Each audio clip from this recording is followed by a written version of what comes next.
భూమిక నీరసంగా ఉన్న కర్రీ చేస్తున్నావా? ఈరోజు అయితే రొయ్యలు బీరకాయ కర్రీ మేము చేస్తాం. మరి మీరు అట్లా వేసుకుంటారా లేదా తప్పకుండా అయితే కామెంట్ చేయండి. ఫస్ట్ అయితే అందరికీ గుడ్ మార్నింగ్ ఫ్రెండ్స్. ఈరోజు అయితే లేట్ అయింది వీడియో తీయడం. బీరకాయ రొయ్యలు వేసి వండితే మాత్రం సూపర్ ఉంటుంది. మేము ఎక్కువ శాతం చేసుకుంటాం. కొంతమంది వేసుకుంటారు కానీ కొంతమంది అయితే వేసుకోరు.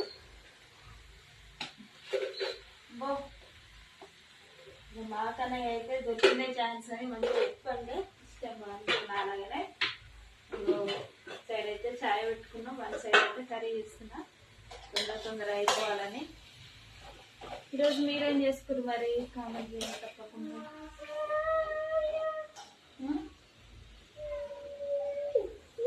చెప్పు మనం నాకు పని చెప్పు.